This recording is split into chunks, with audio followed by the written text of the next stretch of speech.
Hey guys, Pete here. Today's Game of Thrones Season 8 video will look at the big questions that come up after Episode 4. I thought this episode was a strong episode for character moments, and it did its job of moving us towards the endgame. I rank it as my second favorite episode of the season, behind Episode 2. There were a lot of big moments, a lot of nice callbacks, but it leaves us with a lot of questions, and that's what I will talk about today. Real quick, an update on my last video. If you watched my trailer breakdown, I drew attention to the character who's wearing the hood. When I initially looked at that, I thought he was being brought out by the Golden Company, but some people commented that he's walking away from them, so I looked a little bit closer, and he is actually passing the Golden Company. And this leads me to believe that it is Jaime Lannister re-entering the city of King's Landing. The clothing looks exactly the same as what Jaime was wearing when he came to Winterfell. It looks the same as what he was wearing when he left, so I think this is actually Jaime's return. But today I've got 8 big questions. There's only 2 episodes of Game of Thrones left, so I imagine we're going to get the answers to most of these, and let's jump into it.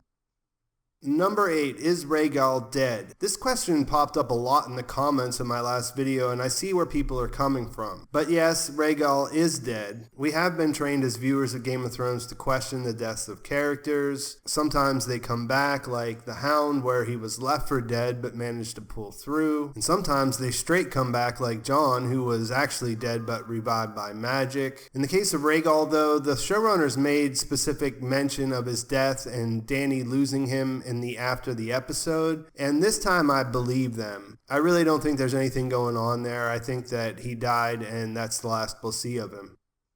Number 7, is Cleganbowl going to happen? Since we saw the Hound heading south, I do believe a showdown with his brother is bound to happen at this point. Not sure if it's going to play out in the same way that inspired all the hype around the theory years ago, but I would be really surprised if we don't see Sandor step to Gregor. I think there's definitely a chance that it may come out feeling like a mercy killing when it's all said and done, but that might just be wishful thinking on my part.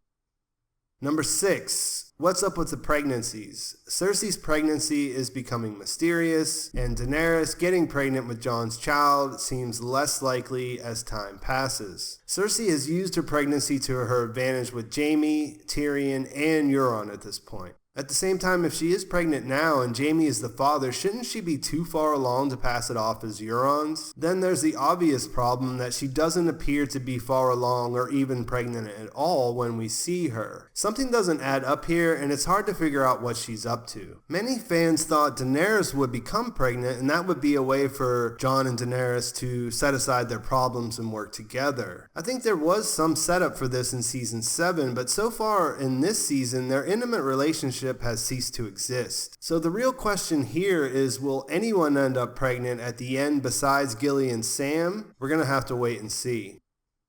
Number 5, will Arya cross Cersei off of her list? We know Arya is heading south with the Hound, and she only has 2 names left on that list. I lean towards her not killing Cersei, if for not any other reason but that she already killed the Night King. And as mentioned earlier, I think the Hound will probably kill the Mountain. What does that leave for Arya to do in the capital then? Well, I think there's plenty she could do to help Jon and Daenerys defeat Cersei that doesn't include her ending the current queen with her own hands. I think it would be cool if they do something with her that ends up transforming her, changes her path from the assassin mode she's been on for so long, but I'm trying to keep my expectations in check when it comes to Arya's story. I would love to see her go in a different direction, but I'm not sure they're setting that up to this point. Number 4, how will Jon react when he finds out Sansa broke her promise to keep his secret? This is a big question and one I don't have an answer to. Jon should view this as the betrayal that it is. But since these 2 characters are separated by geography for the time being, it's hard to say if he'll do anything when he finds out. I do expect that he'll find out before episode 5 ends, but not sure if Sansa will experience any immediate repercussions. Jon has the battle and his relationship with Daenerys directly in front of him, and I think that whatever happens between him and Sansa will be related to the outcome of what happens in King's Landing. Personally, I don't think it'll end up getting completely glossed over though, because it's pretty serious. I mean, he told her in confidence. They were just all talking about the importance of family and sticking together, and she turned around and broke the promise. Number 3, why did Jon not give Ghost a proper goodbye? After episode 4 concluded, Twitter was flooded with posts about the strange goodbye between Jon and Ghost. Like he couldn't even spend a few seconds patting his head and telling him he was a good boy, tell him that Uncle Tormund was going to take him up north where he could run and hunt and have a good life. The answer to this question probably won't satisfy you if you were one of those people who lost faith in Jon a little bit after the goodbye, but the director of the episode has explained what's going on here. In an interview with Kim Renfro from Insider, David Nutter explained that it all came down to the way they shot the scene. He says that Ghost wasn't right next to the actors and so forth, so there wasn't any issues with green screen or situations where we're dealing with any kind of rotoscoping. When Renfro asked him directly about if they did it this way to simplify the filming process, Nutter answered simply with a yes. So it is what it is, I guess, but I can't help wondering if Jon sending Ghost away to the north doesn't hint at his own fate. There are quite a few theories out there about Jon going up north of Winterfell at the end of the story, so could he end up following his direwolf when it's all said and done?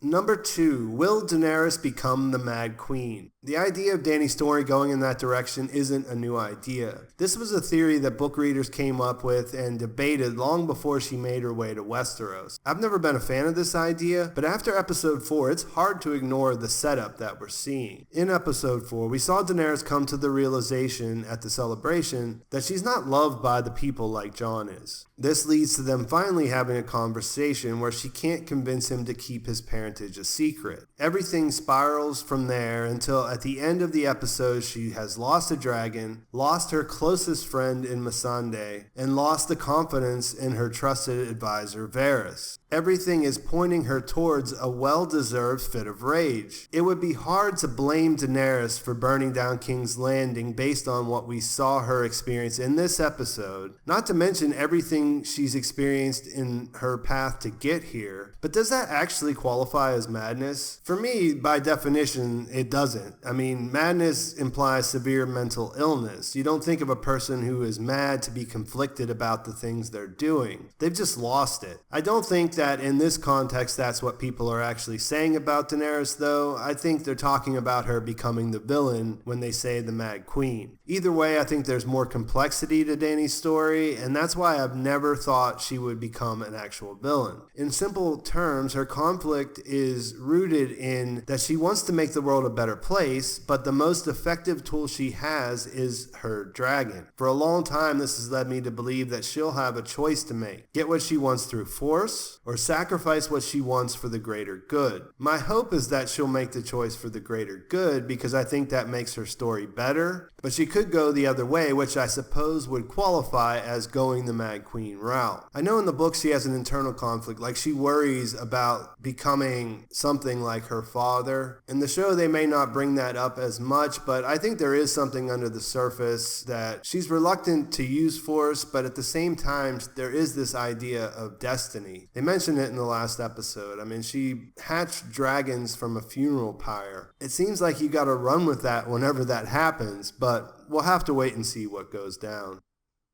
Number 1 is Jaime going back to Cersei. I saved this one for last because I think it's the most interesting one. Of course he is going back to Cersei. We saw him leave Brienne, and I do think he's the hooded figure we see passing the Golden Company in the trailer. The real question I think fans have is if he's going back to her because he loves her or going back to kill her. My initial thinking was that he probably doesn't even know. He's in love with Brienne, but probably feels conflicted when the news reaches Winterfell about Euron attacking Daenerys. I guess that her telling him that she was pregnant with his child would also play a part in that. When he said what he said to Brienne, it reminded me a lot of how Tyrion was so cold with Shae when he wanted her to leave King's Landing. As in, he was just saying what he thought would push her away, and that he didn't necessarily believe it himself. But in the same interview I mentioned above, the director of episode 4 or gives a different explanation. When asked if Jaime was slipping back into that deep bond he has with Cersei, David Nutter confirmed it. In the process, he's saying that his intention isn't to go and kill her, even if it means losing his own life, but that he really is still under her spell. And when you think about it, this does actually make sense. Cersei is the only thing he's ever known. While I imagine there's a good chance that he'll change his mind once he gets there, it's fascinating to know that this is actually his motivation. It's as if he found something better with Brienne, but doesn't believe that he deserves it. And that makes his character way more compelling to me when I think about it that way. I do believe, like I said, that he probably will change his tune when he arrives there, but let me know what you guys think. What do you think about all these questions? Do you think Daenerys will go Mad Queen? What did you think was going on with Jaime when he left Brienne? How will Arya and the Hound do on their trip to King's Landing? And how bummed are you that CGI is the real reason that Jon didn't give Ghost a proper send-off when he left Winterfell? Let me know in the comments. Please like this video if you enjoyed it. Please subscribe to my channel if you haven't already to follow along to the end of the season. That's it for now. Thanks for watching. I will talk to you soon.